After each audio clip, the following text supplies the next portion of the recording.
Hi students, అందరికీ నమస్కారం. Welcome to Vemula Saidulu online academy current affairs classes sir. ఈరోజు దినపత్రికలకు వచ్చిన టాపిక్ రాష్ట్ర పబ్లిక్ సర్వీస్ కమిషన్ చర్చించుకుంటున్న ప్రధానమైన అంశం త్వరలో రాబోతున్న గ్రూప్స్ నోటిఫికేషన్లో సిలబస్లో మార్పులు ఉంటాయా, పాత సిలబస్నే కొనసాగిస్తారా, ప్రామాణికమైన పుస్తకాల నుండి రాబోయే ప్రశ్నల విశ్లేషణ ఉంటుందా ఏంటి అనే అంశంపై చర్చ జరుగుతుంది ప్రజెంట్లీ. తొందరపడి చాలామంది ఇప్పటి నుంచే ప్రిపేర్ అవుతున్నారు. రేపు ఒకవేళ సిలబస్లో మార్పులు వస్తే ఎలా ఉంటాయి, ఎలాంటి మార్పులు వస్తాయి ఏంటి అనే అంశంపై తెలుసుకోబోయే ముందుగా మన యాప్ను డౌన్లోడ్ చేసుకోండి. సిలబస్ సంబంధించిన పూర్తి జీకే అండ్ కరెంట్ అఫైర్స్ మన యాప్లో మీకు లభిస్తుంది. పీడిఎఫ్ ద్వారా మన యాప్ ద్వారా English and Telugu medium classes కూడా మీకు అందుబాటులో ఉంటాయి సార్. ఈరోజు ఒక వెలుగు దినపత్రికలో వచ్చిన న్యూస్ అండి. గ్రూప్స్ పరీక్ష సిలబస్లో మార్పులుంటాయా? ఆల్రెడీ డిసెంబర్లో గ్రూప్ 2 నోటిఫికేషన్ కంప్లీట్ అయిపోయింది. చాలామంది లాంగ్ టర్మ్ ఎప్పటి నుంచో ప్రిపేర్ అవుతున్నారు.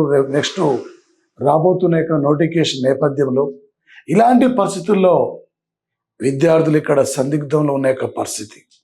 ఒకవేళ మార్పులుంటే ఎలా ఉంటాయి, ఏ విధంగా చేంజెస్ ఉంటుంది అనే అంశంపై సార్ ఇక్కడ టీజీపీఎస్సీ ఏర్పడిన తొలి నాళల్లో అవసరమైన అధికారులను ఉద్యోగులు అందించే ఉద్దేశంతో నియామక ప్రక్రియలకు సిలబస్ ప్రాధాన్యత ఇచ్చి గ్రూప్ 1, గ్రూప్ 2, గ్రూప్ 3, గ్రూప్ 4 ఇక్కడ ఈ పరీక్షల కోసం ఒక నిర్దిష్టమైన సిలబస్ను డిజైన్ చేయడం జరిగింది. ఈ సిలబస్లో దీని సిలబస్ను డిజైన్ చేయడం కోసం ప్రొఫెసర్ అరగోపాలరావు, ప్రొఫెసర్ కోదండరాం లాంటి ప్రముఖ ప్రొఫెసర్లతో కమిటీ కూడా ఏర్పాటు చేసి గతంలో సిలబస్ను డిజైన్ చేశారు. కానీ కాలానుగుణంగా సిలబస్లో మార్పులు చేర్పులు జరగలేదు. దాదాపు 10 years కోసం 10 yearsకి ఒకసారి సిలబస్లో మార్పులు జరగాలి కాలానుగుణంగా. రేపు రాబోతున్న ఇయర్ క్యాలెండర్లో సిలబస్ ఎలా ఉంటుంది? ముఖ్యంగా రాష్ట్రంలో లక్షలాది మంది యువత గ్రూప్స్ పోటీ పరీక్షలకి ఆల్రెడీ ప్రిపేర్ అవుతున్నారు. గత ప్రభుత్వం పరీక్షలో ఇంటర్వ్యూని కూడా తొలగించింది. గ్రూప్ 1 ఉద్యోగార్థులు ప్రిలిమినరీ జిఎస్ సేమ్ ఉంటుందండి. ఆ జిఎస్ తర్వాత మెయిన్స్ పరీక్షలు వస్తే ఈ మెయిన్స్ పరీక్షలు బట్టి మెయిన్స్లో వచ్చిన మార్కులను ఆయా రిజర్వేషన్ల ఆధారంగా ఉద్యోగాలు లభిస్తాయి. గ్రూప్ 1 మెయిన్స్లో ఇంగ్లీష్ కనీస అర్హత పరీక్షగా ఉంది.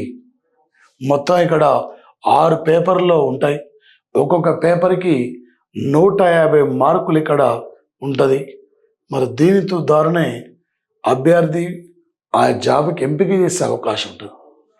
తెలుగును క్వాలిఫైయింగ్ పేపర్ పెట్టాలని చెప్పి యూనివర్సిటీ మేధావులు ఆలోచిస్తున్నారు. ఇంగ్లీష్ని ఏ విధంగా అయితే క్వాలిఫైయింగ్ మార్క్స్ పెట్టారో మెయిన్స్లో, గ్రూప్ 1 మెయిన్స్లో తెలుగును కూడా క్వాలిఫైయింగ్ పేపర్ పెట్టాలి అనే ఆలోచన. చాలామంది గ్రామీణ నేపథ్యం నుంచి వచ్చిన వాళ్ళే తెలుగు మీడియం చదివిన వాళ్ళు ఉంటారు అక్కడ. అదేవిధంగా నగరాల్లో ఇంగ్లీష్ మీడియంలో చదివిన వాళ్ళు కూడా ఈ పరీక్షకు హాజరవుతారు. దీనివల్ల కొద్దిమంది తెలుగు మీడియం విద్యార్థులకు నష్టం జరిగే అవకాశం ఉంది. దానితో పాటు ఇంగ్లీష్ మీడియంతో పాటు తెలుగును కూడా ఇంగ్లీష్ క్వాలిఫైయింగ్తో పాటు తెలుగును కూడా క్వాలిఫైయింగ్ పేపర్ పెట్టాలి అని ప్రజెంట్లీ రేపు రాబోతున్న క్యాలెండర్ రేపు రాబోతున్న ఇయర్ క్యాలెండర్ నోటిఫికేషన్లో సిలబస్లో చేర్చాలని చెప్పి ప్రజెంట్లీ చర్చ జరుగుతుంది. ఒక ఇంగ్లీష్ క్వాలిఫైయింగ్ పేపర్ పెట్టినప్పుడు తెలుగు రాష్ట్ర అధికార భాష కాబట్టి రేపటి రోజున అంటే ఉద్యోగస్తులు గ్రూప్ వన్ యొక్క సెలెక్ట్ అయిన ఆఫీసర్లు అందరూ పనిచేసేది ఇక్కడ తెలంగాణలోనే. వారి వద్దకు వచ్చాక సామాన్య ప్రజానికం వారి సమస్యలు ఎక్కువ తెలుగులోనే అధికారుల వద్ద తీసుకెళ్ళాక అవకాశం ఉంటుంది. దీనివల్ల కేవలం అక్కడ ఇంగ్లీష్ ప్రావీణ్యం అనేక ఇంగ్లీష్ పై ఇక్కడ అత్యధికంగా ప్రావీణ్యం అనేక విద్యార్థి అంటే అభ్యర్థులు మాత్రమే అంటే సెలెక్ట్ అయ్యాక అవకాశాలు ఉంటాయి. కాబట్టి తెలుగును కూడా క్వాలిఫైయింగ్ పేపర్ పెట్టాలని చెప్పి ప్రజెంట్లు ఇప్పుడు చర్చ జరుగుతుంది. ఓకే, అందువల్ల ఇక్కడ మన ప్రధానంగా సివిల్ సర్వీస్ పరీక్షలు కూడా ఇంగ్లీష్తో పాటు ఒక భారతీయ భాష అనేది క్వాలిఫైయింగ్ పేపర్గా ఉంది. దీనిపై ఇక్కడ టీజీపీఎస్సీ ఇక్కడ దృష్టి సారించవలసిన అవసరం ఉంటుందని చెప్పి ప్రొఫెసర్లు ఈరోజు అంటున్నారండి.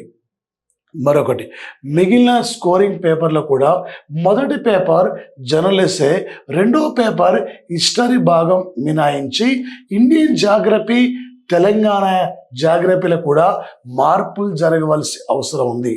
అంటే క్వాలిఫైయింగ్ పేపర్లో ఇంగ్లీష్తో పాటు తెలుగును కూడా క్వాలిఫైయింగ్ పేపర్ పెట్టాలి. దీనితో పాటు ఇక్కడ అంటే మిగిలిన పేపర్లో కూడా అంటే మిగిలిన స్కోరింగ్ పేపర్లు ఇక్కడ జనరల్ ఎస్సే, ఓకే, రెండో పేపర్ ఇక్కడ హిస్టరీ విభాగం. ఈ హిస్టరీ విభాగాన్ని మినాయించి ఇండియన్ జాగ్రఫీ, తెలంగాణ జాగ్రఫీలో కూడా మార్పులు జరగవలసి ఉంటుంది. వాటితో పాటు 3, 4, 5 పేపర్లలో సమకాలీన రాజకీయ అంశాలను పొందుపరిస్తే బాగుంటుంది. ఎప్పుడో పాత విషయాలు కాకుండా ప్రజెంట్లీ జరుగుతున్న యొక్క అంశాలు ఒక గ్రూప్ వన్ అభ్యర్థి ప్రజెంట్లీ అక్కడ రాష్ట్ర స్థాయిలో, జాతీయ స్థాయిలో ఏం జరుగుతుంది, ఎలాంటి సంఘటనలు అక్కడ ఎదురవుతున్నాయి, పరిపాలనలో అక్కడ ఏ విధమైన అంటే ప్రభావాన్ని వాళ్ళు ఎదుర్కోబోతున్నారు అనే అంశాలను కూడా సిలబస్లో చేర్చాలని చెప్పి ఒక చర్చ కూడా జరగాలని చెప్పి యూనివర్సిటీ ప్రొఫెసర్ ఈరోజు ఆలోచిస్తున్న యొక్క సంఘటన. ఓకే, ఎందుకంటే మన జరిగిన group one mains science and technology పరీక్షలో సమకాలీన ప్రశ్నలు కాకుండా 5-6 ఏళ్ల క్రితం జరిగిన యొక్క ఓకే ఇప్పుడు జరిగిన అంశాలు కాకుండా ఎప్పుడో 5-6 ఏళ్ల క్రితం అంటే జరిగిన అంశాలు ఇక్కడ తీసుకొస్తున్నారు. కాబట్టి వాటి వల్ల ప్రయోజనం లేదు. ప్రజెంట్ జరుగుతున్న యొక్క అంశాలను పేపర్లలో ఇక్కడ అభ్యర్థుల్ని అడగాలని చెప్పి అంటున్నారు. మనం చూసాం తెలంగాణ గ్రూప్ 2లో 13 ఏళ్ల క్రితం సంవత్సరం యొక్క ఎకానమీ డేట్ అడిగారు. జనాభా చూడండి, అక్కడ దాదాపు 2011 యొక్క జనాభా లెక్కల డేట్ అడిగారు. దాంతోపాటు ఇక్కడ మనకి గ్రోత్ రేట్ కానీ ఇవన్నీ కూడా 13 ఏళ్ల యొక్క రేట్ అంటే పాత సిలబస్ అడుగుతున్నారు. కాబట్టి అలాంటిది కాకుండా నువ్వు ప్రజెంట్లో ఉన్న యొక్క అంశాలపైన ఫోకస్ చేయాలి. ప్రజెంట్లో ఉన్న అంశాలపైన ఇక్కడ విద్యార్థులను అక్కడ ప్రశ్నలు అడగాలి. ఇలాంటి మార్పులు కూడా తీసుకురావాలని చెప్పి చర్చ జరుగుతుంది. మరొకటండి, 6వ పేపర్ తెలంగాణ ఉద్యమం, రాష్ట్ర ఆవిర్భావానికి ప్రామాణిక పుస్తకాలు చూస్తే బాగుంటుంది. గ్రూప్ 2లో 4 పేపర్లు, గ్రూప్ 3లో 3 పేపర్లు, ఒక్కొక్క ఆబ్జెక్టివ్కి 150 ప్రశ్నలు, 150 మార్కులు ఉన్నాయి. ఇక్కడ రానున్న రోజుల్లో గ్రూప్ 3, గ్రూప్ 4 కలిపి ఒక గ్రూప్ 3 పరీక్ష అంటే గ్రూప్ 3గా పరీక్షలు నిర్వహించినట్లు రాష్ట్ర ప్రభుత్వం ఇచ్చిన జాబ్ క్యాలెండర్లో అంటే పేర్కొనడం జరిగింది. ఏంది ఇక్కడ అంటే రానున్న రోజుల్లో గ్రూప్ 3, గ్రూప్ 4 పోస్టులు కలిపి ఒకటే పరీక్షను అక్కడ పెట్టాలని చెప్పి జాబ్ క్యాలెండర్లో వాళ్ళు ప్రకటించారు. ఇంకోటి, ఏపీపీఎస్సీ ఇక్కడ విద్యార్థులకి ఒక ప్రామాణికమైన పుస్తకాలు అక్కడ అంటే వెల్లడించాలి. బయట ప్రైవేట్ కోచింగ్ సెంటర్లో బయట ప్రైవేట్ పుస్తకాలు నమ్ముకొని, బయట ఆన్లైన్ క్లాసెస్ ఇక్కడ నమ్ముకొని చాలామంది విద్యార్థులు అక్కడ బలైపోయినారు. అక్కడ వాళ్ళు చదివింది ఒకటి, వాళ్ళు చెప్పింది ఒకటి, ఎగ్జామ్లో అడిగింది ఒకటి. ఇలాంటి యొక్క పరిస్థితుల్లో విద్యార్థులు అక్కడ నష్టపోతున్నారు అనే ఉద్దేశంతో టీజీపీఎస్ఏ ఒక ప్రామాణికమైన పుస్తకాలు వెల్లడించాలి. మార్కెట్లో ఎన్నో ప్రైవేటు కోచింగ్ సెంటర్లు రచయితల పుస్తకాల పైన గ్రామీణ విద్యార్థులు ఇక్కడ ఎక్కువ ఆధారపడుతున్నారు. ఒక తెలుగు అకాడమీ ఈ విద్యార్థులకి ఒక ప్రామాణికమైన పుస్తకాలు అక్కడ ప్రవేశపెట్టాలి. ఈ ప్రామాణికమైన పుస్తకాలు ఇక్కడ చదువుకోండి అని చెప్పి వాటి రిలీజ్ చేయాలి. వాటి అనుకూలంగా అక్కడ ప్రశ్నలు అడిగే విధానం ఉండాలి. కానీ ఈరోజు తెలంగాణ గ్రూప్ 2 కానీ తెలంగాణ గ్రూప్ 1 చూస్తే అసలు గ్రూప్ 2లో బయట అంటే కోచింగ్ సెంటర్లకి బయట ఇక్కడ అంటే ఆన్లైన్ క్లాసెస్, ముఖ్యంగా ఆన్లైన్ క్లాసెస్కి ప్రైవేటు పుస్తకాలకి వాళ్ళు చదివిన దానికి ఎలాంటి సంబంధం లేదు.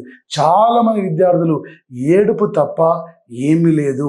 అందుకనే ఈ గ్రామీణ విద్యార్థులు అక్కడ దృష్టిలో పెట్టుకొని పబ్లిక్ సర్వీస్ కమిషన్ ఒక నాణ్యతమైన తెలుగు అకాడమిక్ పుస్తకాలను అక్కడ రిలీజ్ చేయాలి. ఈ పుస్తకాలు అక్కడ చదవండి, ఈ ఏరియాస్ పైన మీరు అక్కడ ఫోకస్ చేసుకోండి చెప్పి ఒక నిర్దిష్టమైన యొక్క సిలబస్ను పెట్టాలి. సమకాలీన యొక్క అంశాల పైన విద్యార్థులకి అంటే సిలబస్లో అక్కడ చేర్చాలి. పాత సిలబస్ను కూడా అక్కడ ఎప్పుడూ 20 ఏళ్ళు 10 ఏళ్ళ క్రితం యొక్క సిలబస్ను అక్కడ అందులో ప్రవేశపెట్టకూడదు. ఇలాంటి జాగ్రత్తలు అక్కడ తీసుకొని విద్యార్థులకు ఇక్కడ న్యాయం చేయాలి. రాబోయే రోజుల్లో గ్రామీణ ప్రాంతం యొక్క విద్యార్థుల్ని అత్యధిక మంది ఒక ఆఫీసర్లుగా తీర్చిదిద్దే యొక్క బాధ్యత అక్కడ పబ్లిక్ సర్వీస్ యొక్క కమిషన్ కూడా ఆధారపడింది. ముఖ్యంగా వాస్తవానికి తెలుగు అకాడమీ పుస్తకాలు రాసిన వాళ్ళందరూ కూడా ఒక నిష్ణాతులు, వివిధ యూనివర్సిటీ యొక్క ప్రొఫెసర్లు, వీళ్ళు ఇక్కడ మన అధ్యాపకులుగా ఉంటారు. ఇవి ప్రామాణికమైన యొక్క పుస్తకాలు. అంటే ఫైనల్కి తయారు చేసినట్టు ఇక్కడ చెప్పడం భావ్యం కాదు. ఓకే, కొన్ని సందర్భంలో కీ ఇక్కడ రాంగ్ ఉంటుంది, అందులో ఇచ్చిన క్వశ్చన్ వేరే ఉంటుంది, మీరు పెట్టే కీ వేరే ఉంటుంది. కాబట్టి ఆ కీని కూడా ఇక్కడ మీరు జాగ్రత్తగా తీసుకోవాలి. ఓకే, సిలబస్ని అక్కడ ఎప్పటికప్పటికి అప్డేట్ చేయాలి. ఓకే, ఎప్పటికప్పటికి సిలబస్ను అప్డేట్ చేయాలి. మారుతున్న పరిస్థితులకు అనుకూలంగా సమకాలీన యొక్క అంశాలనే ఆ యొక్క సిలబస్లో విద్యార్థులకి అందించాలి. 10 ఏళ్ళు 13 ఏళ్ళ సిలబస్ని అక్కడ మాత్రం అందించకూడదు. కాబట్టి ఒక నిర్దిష్టమైన యొక్క సిలబస్ను ముందే విద్యార్థులకి తెలియజేయాలి. ఒక ప్రామాణికమైన పుస్తకాలు అక్కడ ఒక తెలుగు అకాడమిక్ పుస్తకాలను రిలీజ్ చేసి విద్యార్థులకి అందుబాటులో ఉంచాలి. ఇలా బయట ప్రైవేటు పుస్తకాలు, ప్రైవేటు కోచింగ్ సెంటర్లో ప్రైవేటు పుస్తకాలు అక్కడ చదువుకొని గ్యారంటీ జాబ్ వస్తానన్న నమ్మకంతో సంవత్సరాల తరబడి కంటికి నిద్ర లేకుండా, ఇంటికి వెళ్ళలేకుండా ఎంతో ఇబ్బంది పడతా అక్కడ డబ్బులు లేకుండా కూడా ఫుట్పాత్ల మీద అక్కడ చిన్న 5 రూపాయల భోజనం తినకుండా ఉండి, ఈసారి నేను నా పల్లెకు జాబ్ తీసుకొని వెళ్ళిపోవాలి, ఈసారి నేను ఏదో ఒక జాబ్ సాధించాలనే లక్ష్యంతో ఉన్న యొక్క విద్యార్థులు ఎంతోమంది దిల్షుక్ నగర్లో, అశోక్ నగర్లో, అక్కడ ఏపీకి వెళ్తే అక్కడ ఆంధ్ర యూనివర్సిటీ, అక్కడ విజయనగరం యొక్క హబ్ ఏరియా, అదేవిధంగా వచ్చేసి అనంతపురం కర్నూలు ఏరియాలో చాలామంది విద్యార్థులు అక్కడ ఏపీ కానీ తెలంగాణలో కానీ అక్కడ ఒక సమకాలీన యొక్క అంశాలను అక్కడ పాఠ్యాంశాలను చేర్చాలి. ఎప్పుడో ఇష్టానుసారంగా పేపర్ తయారు చేయడం అలా కాదు. ఒక ప్రామాణికమైన పుస్తకాల పైన విద్యార్థులకి అవగాహన కల్పించాలి. ఆ యొక్క ప్రామాణికమైన పుస్తకాలకు కావలసిన యొక్క నిర్దిష్టమైన యొక్క సిలబస్ అనుకూలంగా మీరు సిలబస్ను అక్కడ చేర్చాలి. విద్యార్థులు అక్కడ నష్టపోకుండా చూసే బాధ్యత కూడా ఈ ప్రభుత్వం పైన ఉంది, ఈ పబ్లిక్ సర్వీస్ కమిషన్ పై కూడా ఉంది. ఈ గ్రామీణ ప్రాంత విద్యార్థులు ఒక మంచి ఆఫీసర్లుగా రావాలన్నదే ప్రధానమైన ఎజెండా. ఈ సిలబస్ యొక్క మార్పులు కూడా చేర్పులు కూడా ఉంటాయి కాబట్టి కొద్దిగా జాగ్రత్తగా ఆలోచించి మీరు చదవండి. జిఎస్ మాత్రం అదే ఉంటుంది. అక్కడ జిఎస్ ఎట్టి పరిస్థితుల్లో అక్కడ మ్యాక్సిమం అక్కడ చేంజ్ చేయరు. ఏం చేసినా అదేవిధంగా అదే రీజనింగ్, అర్థం అదే మెంటల్ ఎబిలిటీ, ఇంగ్లీషు అంతర్జాతీయ సంబంధాలు, జాతీయ స్థాయిలో కరెంట్ అఫైర్స్, రాష్ట్ర స్థాయిలో కరెంట్ అఫైర్స్, ఈ అంశాలు ఉంటాయి. సిలబస్లో మార్పులు ఉండొచ్చు అని ఉండాలి అనే అంశం పైన కూడా చర్చ జరుగుతుంది. తొందరపడి మీరు బయట ప్రైవేటు పుస్తకాలపై ఎక్కువ ఫోకస్ చేసుకోకుండా తెలుగు అకాడమీ పుస్తకాల పైన మీరు ఫోకస్ చేయండి. Thank you. All the best of luck. Thank you sir.